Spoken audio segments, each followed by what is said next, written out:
All right, today we're going to go ahead and we're going to be talking about surface area of prisms. We're going to be focusing today on actually rectangular prisms. So we're going to go ahead and begin with some definitions. The first is going to be that the surface area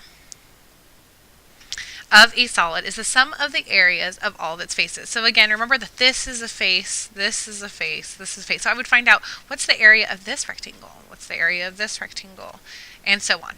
And then I would add all of those together, and that would give me the actual surface area of this entire box. Because surface area is telling me how much, for instance, cardboard, because this is cardboard, how much would I need to make this pencil box? And then going on, it would be that a prism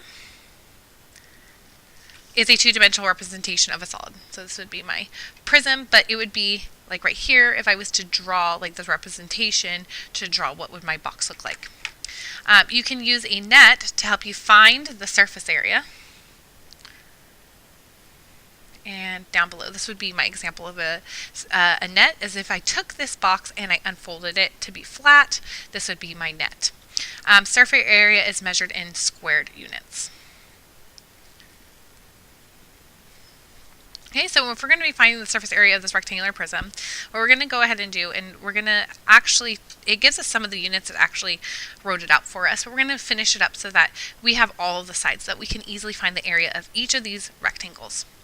So starting with this one, this would be my 7 and my 3. So if this is 7, that means that this line is 7, this line is 7, this line is 7, this line is 7. And again, if this is 4 right here, then that means this has to be 4, this has to be 4, this has to be 4. And then if this line here is 3, this one would be 3, this is 3, this is 3, if this is 4, this is 4. Now the tricky one is, what is this line right here? Now, what you're really going to have to do is go back. So we know that this represents these ends right here. So I'm going to go ahead and look again at my rectangle and go, okay, this is my 4. Oh, and then it goes up 3. So this actually, on the side, is 3. And that would be the same on this flap here. This would be 3. Now I can find the area of each of these rectangles and then be able to find the surface area of what this prism is. So going ahead and starting with the top, I'll use kind of like a highlighter, is here would be the top right here. Oh, and that's one of my rectangles. So I look at the top and I can just say, this is going to be my top, this part right here. Okay, let's say that's my top. Okay, so here's my top. I could say, okay, I would do 7 times 3, which would be 21. Okay, and then I would say my bottom, here's my bottom. Okay, and technically this should be the 7 times 4, so actually this should have been, actually here, sorry. So 7 times 4 actually would have been 28. Only because if you see on my top, if this is 7 times 4, then this would be 7 times 4. So this actually would be 28, and then my bottom could be this one right here, which is 7 times 4, which is going to be 28. Okay, now when we go into the front and the back, that if this leg right here is 3, then this one would have to be 3, this one would have to be 3. Now when I'm doing the front, which is where I made a mistake in the beginning, sorry for that, is I go right here, this is my front, it'd actually be the 7 times 3, which would be this part right here, which is where I made a mistake, it would be the 7 times the 3. So now when I do the front, it would be 7 times 3 is 21, and the back is going to be the same exact size, which would be right here, 7 times 3. When I do my back, 7 times 3 is 21. If you need a multiplication chart, please grab one. So I have 28, 28, sorry, 28, 28, 21, 21. And then if I was going to do my sides right here, let me get a green. I know a lot of you guys are way better at highlighting these things than I am. Okay, so here would be my sides. These are going to be my flaps right here.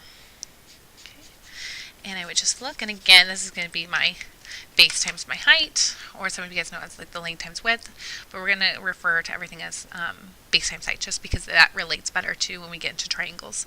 So when I do my 4 times my 3, 4 times 3 is 12. And sometimes what I really do, instead of having a chart here, a lot of times I just put it in the middle of the square. So I will say, okay, 4 times 3 is 12, and I put it in here, go 7 times 4 is 28, 7 times 4 is 28. 7 times 3 is 21. 7 times 3 is 21. And they go, oh, 4 times 3 is 12. So a lot of times this is kind of how I do it, instead of having this chart here and going, okay, what was my top, what was the bottom?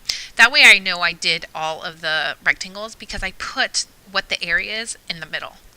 So that to me seems usually a lot easier for me, so you guys can do that as well.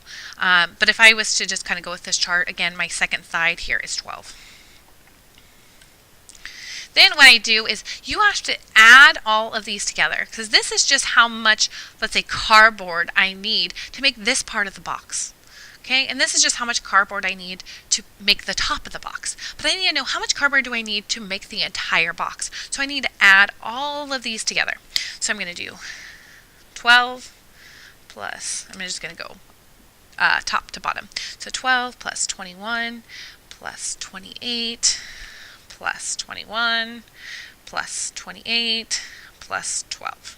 Okay, and this is just going to take a little bit of time just to kind of add them one at a time. So I might do 12 plus 21 would be 33. Okay, and then I can bring all this down. Plus 28 plus 21 plus 28 plus 12. I'm kind of doing this in my head.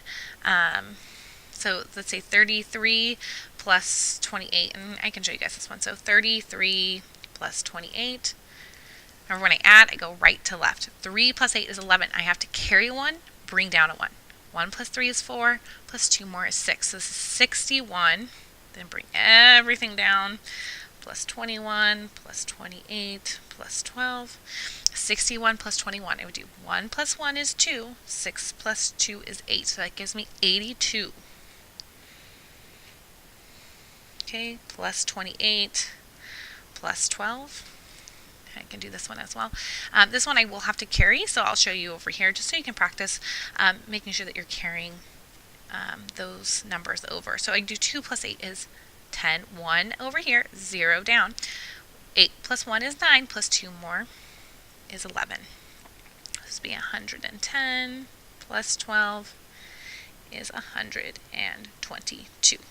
So, and then again, when we go back here, it says that surface area is in squared units. And this is, we're referring, the units here are inches. So I need to say that the answer is 122 inches squared.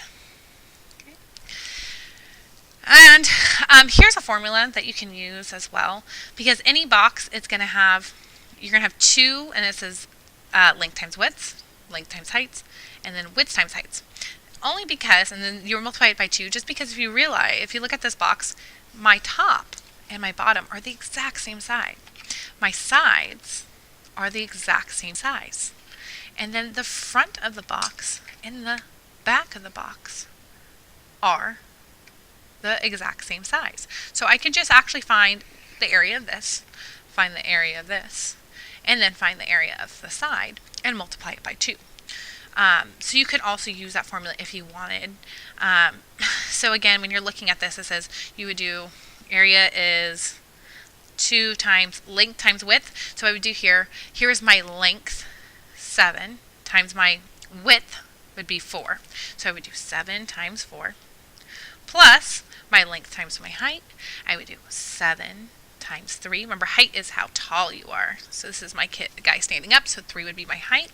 So it would be 7 times 3 plus, I'm going to kind of put these in parentheses, plus my width, my 4 times my height, which is 3 again. So 4 times 3. And I would solve this out as 2 is going to be 28 plus 21, because 7 times 3 is 21, 7 times 4 is 28, plus 12. Okay, I would add these together. I'm going to kind of do this the cheating way, and I'm going to do 28 plus 12 is actually 40, plus 21 is 61. And then I would times that by 2, and we do 61 times 2. 1 times 2 is 2.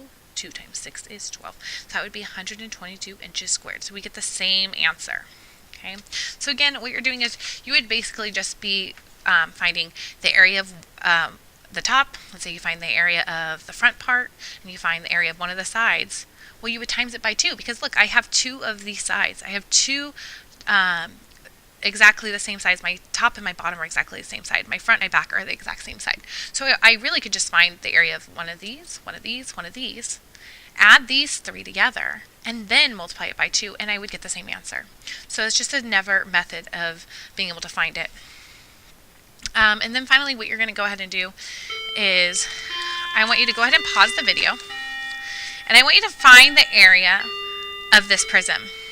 Okay, I know it's a little bit difficult. It has a 13.4 for this length right here. But I want you to go ahead and do it. You need to have some of that practice with your decimals. You can go back into your notes on how to multiply decimals to help you. But go ahead and find the area, whatever you feel comfortable. You can use the formula, or you can go ahead and make a net. So go ahead and pause the video and do that. Okay, at this point you should already find the surface area of this prism. What I'm going to do is I'm going to go ahead and make a net. So how I always imagine it is I'm going to be unfolding this part right here. So when I do that, I'm going to have 4 rectangles. Okay, and then on the side of these rectangles, I'm going to have where my sides are right here. So I'm going to have my little squares. And then you just, again, would imagine that you're folding this up. That's going to make this part right here. And then you fold these flaps up, and that gives you your sides to close it up. Okay, and I know that's a terrible looking net. Okay, and then I'm going to kind of look. Okay, so this would be, let's say this represents my front part right here. This would be 13.4, which again, if this is 13.4, then this is 13.4.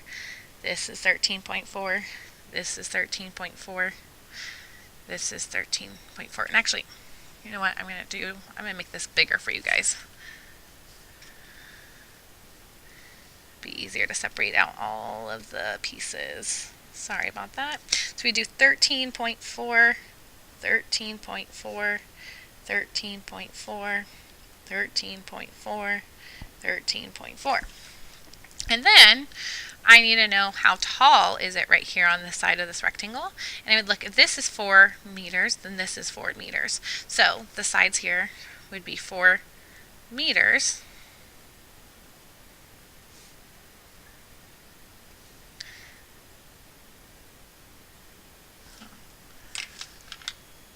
Actually, I messed that up. Because if this is 4 meters, so you see how it goes up here? It has to be part of this flap. So this would be the 4 meters. This would be my 4 meters. This would be my 4 meters. This is my 4 meters. Again, you have to be really careful when you're doing this. So again, if this is part of my flap or my sides here, this is where the 4 meters goes. This actually is going to represent this bottom part. So this bottom part right here is my 1.2. So this is my 1.2. This is my 1.2. And then if this is my top, then this is my bottom. This is going to be 1.2, 1.2. And then if we're looking at this part right here of where's my top, this is my top, my bottom. This is going to be my 4 meters.